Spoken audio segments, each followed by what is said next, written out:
श्री कृष्ण गोविंद हरे मुरारे, हे नाथ नारायण वासुदेवा। ओम तत्सत। श्री गणेशाय नमः। श्रीमद्भागवत महापुराणम तृतीय स्कंद अथ चतुर्थो अध्याय। उद्धव जी से विदा होकर विदुर जी का मैत्रेय ऋषि के पास जाना। उद्धव जी ने कहा, फिर ब्राह्मणों की आज्ञा पाकर यादवों ने भोजन किया और वारुणी मदिरा पी। उससे उनका ज्ञान नष्ट हो गया और वे दुर्वचनों से एक दूसरे के हृदय को चोट पहुंचाने लगे। मदिरा के नशे में उनकी बुद्धि बिगड़ गई और जैसे आपस की रगड़ से बांस में आग लग जाती है, उसी प्रकार सूर्यास्त होते होते उनमें मार काट होने लगी। भगवान अपनी माया की उस विचित्र गति को देखकर सरस्वती के जल से आचमन करके एक वृक्ष के नीचे बैठ गए।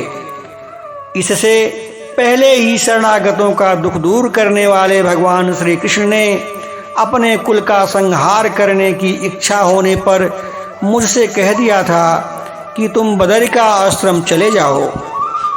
विदुर जी इससे कदा यद्यपि मैं उनका आशय समझ गया था, तो भी स्वामी के चरणों का वियोग न सह सकने के कारण मैं उनके पीछे पीछे प्रभास क्षेत्र में पहुंच गया। वहां मैंने देखा कि जो सबके आश्रय हैं किंतु जिनका कोई भी आश्रय नहीं है, वे प्रियतम प्रभु शोभामान शोभा के धाम श्याम सुंदर सरस्वती के तट पर अकेले ही बैठे हैं। दिव्य विशुद्ध तत्वमय अत्यंत सुंदर श्याम शरीर है, शांति से भरी रत्नारी आंखें हैं। उनकी चार भुजाएं और रेशमी पीतांबर देखकर मैंने उनको दूर से ही पहचान लिया। वे एक पीपल के छोटे से वृक्ष का सहारा लिए बाईं जांघ पर दाया चरण रखे बैठे थे। भोजन पान का त्याग कर देने पर भी वे आनंद से प्रफुल्लित हो रहे थे। इसी समय व्यास जी के प्रिय मित्र परम भगवान सिद्ध मैत्रेय जी लोकों में स्वच्छंद विचरते हुए वहां आ पहुँचे। मैत्रेय मुनि भगवान के अनुरागी भक्त हैं। आनंद और भक्तिभाव से उनकी गर्दन झुक रही थी। उनके सामने ही श्रीहरि ने प्रेम एवं मुस्कान युक्त चितवन से मुझे आनंदित करते हुए कहा। श्री भगवान जी कहने लगे, मैं तुम्हारी आंतरिक अभिलाषा जानता हूँ, इसीलिए मैं तुम्हें वह साधन देता हूँ जो दूसरों के लिए अत्यंत दुर्लभ है। उद्धव, तुम पूर्व जन्म में वसु थे। विश्व की रचना करने वाले प्रजापतियों और वसुओं के यज्ञ में मुझे पाने की इच्छा से ही तुमने मेरी आराधना की थी। साधु स्वभाव उद्धव, संसार में तुम्हारा यह अंतिम जन्म है, क्योंकि इससे तुमने मेरा अनुग्रह प्राप्त कर लिया है। अब मैं मृत्युलोक को छोड़कर अपने धाम में जाना चाहता हूँ। इस समय यहाँ एकांत में तुमने अपनी अनन्य भक्ति के कारण ही मेरा दर्शन प्राप्त किया है। यह बड़े सौभाग्य की बात है।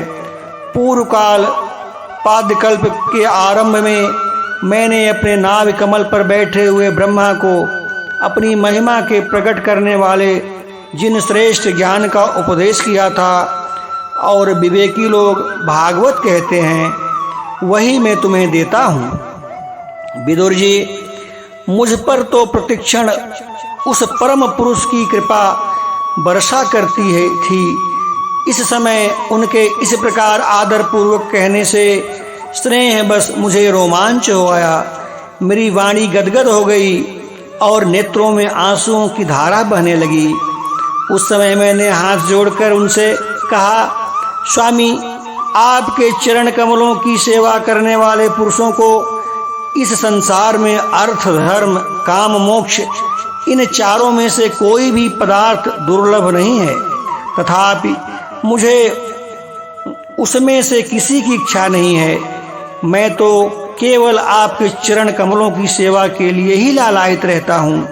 प्रभो, आप निष्प्रिय होकर भी कर्म करते हैं, अजन्मा होकर भी जन्म लेते हैं, काल रूप होकर भी शत्रु के डर से भागते हैं और द्वारका के किले में जाकर छिपे रहते हैं तथा स्वात्मा राम होकर भी 16,000 स्त्रियों के साथ रमण करते हैं। इस विचित्र चरित्र को देखकर विद्वानों की बुद्धि भी चक्कर में पड़ गई है। देव, आपका स्वरूप प्रज्ञान सर्वथा अबोध और अखंड है, फिर भी आप सलाह लेने के लिए मुझे बुलाकर जो भोले मनुष्यों की तरह बड़ी सावधानी से मेरी सम्मति पूछा करते हैं। प्रभो, आपकी वह लीला मेरे मन को मोहित सा कर देती है।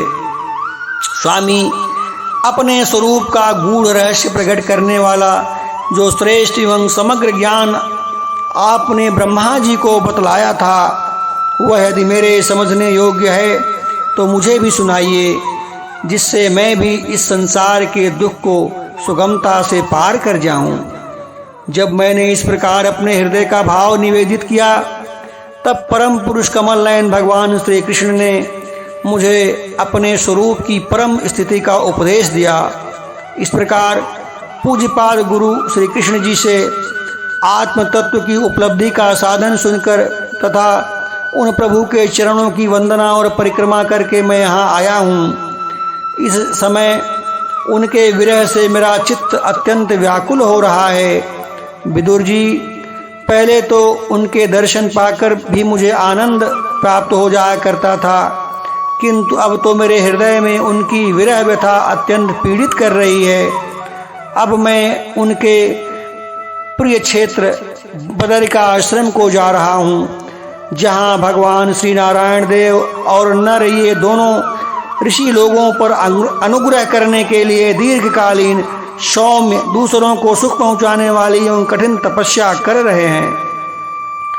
श्री सुखदेव जी कहते हैं, इस प्रकार उद्धव जी के मुख से अपने प्रिय बंधुओं के विनाश का असह्य समाचार सुनकर परम ज्ञानी विदुर जी को शोक उत्पन्न हुआ। उसे उन्होंने ज्ञान द्वारा शांत कर दिया। जब भगवान श्री कृष्ण के परिकरों में प्रधान महाभागवत उद्धव जी बदरिका आश्रम की ओर जाने लगे, तब कुरुश्रेष्ठ विदुर जी ने श्रद्धापूर्वक उनसे पूछा। विदुर जी ने कहा, उद्धव जी, योगेश्वर भगवान श्री कृष्ण ने अपने स्वरूप के गूढ़ रहस्य को प्रकट करने वाला जो परम ज्ञान आपसे कहा था, अब आप हमें भी कुछ सुनाइए, क्योंकि भगवान के सेवक तो अपने सेवकों का कार्य सिद्ध करने के लिए ही विचरा करते हैं। उद्धव जी ने कहा, उस तत्व ज्ञान के लिए आपको मुनिवर मैत्रेय जी की सेवा करनी चाहिए। इस मृत्यलोक को छोड़ते समय मेरे सामने स्वयं भगवान ने ही आपको उपदेश करने के लिए उन्हें आज्ञा दी थी। सुखदेव जी कहते हैं कि इस प्रकार विदुर जी के साथ विष्णुमूर्ति भगवान श्री कृष्ण के गुणों की चर्चा होने से उस कथामृत के द्वारा उद्धव जी का वियोग जनित महान तप शांत हो गया। यमुना जी के तीर पर उनकी वह रात्रि एक क्षण के समान बीत गई। फिर प्रातः काल होते ही वो वहां से चल दिए। राजा परीक्षित ने पूछा, भगवान, विष्णुकुल और भोजवंश के सभी रथी और यूथपतियों में से भी यूथपति नष्ट हो गए थे, यहाँ तक कि त्रिलोकीनाथ श्रीहरि भी अपना वह रूप छोड़ना पड़ा था। फिर उनके मुखिया उद्धव जी ही कैसे बच गए? श्री सुखदेव जी ने कहा, जिनकी इच्छा कभी व्यर्थ नहीं होती, उन श्रीहरि ने ब्राह्मणों के शाप रूप काल के बहाने अपने कुल का संहार कर अपने श्री विग्रह को त्यागते समय विचार किया, अब इस लोक से मेरे चले जाने पर संयमी शिरोमणि उद्धव जी ही मेरे ज्ञान को ग्रहण करने के सच्चे अधिकारी हैं। उद्धव मुझसे अणुमात्र भी कम नहीं हैं, क्योंकि वे आत्मजयी हैं, विषयों से कभी विचलित नहीं हुए। अतः लोगों को मेरे ज्ञान की शिक्षा देते हुए वो यही रहें। वेदों के मूल कारण जगत गुरु श्री कृष्ण जी के इस प्रकार आज्ञा देने पर उद्धव जी बदरिका आश्रम में जाकर के समाधियों द्वारा श्रीहरि की आराधना करने लगे। कुरुश्रेष्ठ परीक्षित, परमात्मा श्री कृष्ण ने लीला से ही अपना श्री विग्रह प्रकट किया और लीला से ही उसे अंतर्ध्यान भी कर दिया। उनका यह अंतर्ध्यान होना भी धीर पुरुषों का उत्साह बढ़ाने वाला था। दूसरे पशुतुल्य और अधीर पुरुषों के लिए अत्यंत दुष्कर था। परम भागवत उद्धव जी के मुख से उनके प्रशंसनीय कर्म और इस प्रकार अंतर्ध्यान होने का समाचार पाकर तथा यह जानकर कि भगवान ने परम धाम जाते समय मुझे भी स्मरण किया था, विदुर जी उद्धव जी के चले जाने पर प्रेम में विह्वल होकर रोने लगे। इसके पश्चात सिद्ध शिरोमणि विदुर जी यमुना तट से चलकर कुछ दिनों में गंगा जी के किनारे जा पहुँचे, जहाँ श्री मैत्रेय जी रहते थे। श्रीमद्भगवते महापुराणे परमहंस्या संहिता तृतीय स्कंदे विदुरोद्धव संवादे चतुर्थो अध्याय संपूर्णम। पूर्ण वृंदावन बिहारी लाल की जय।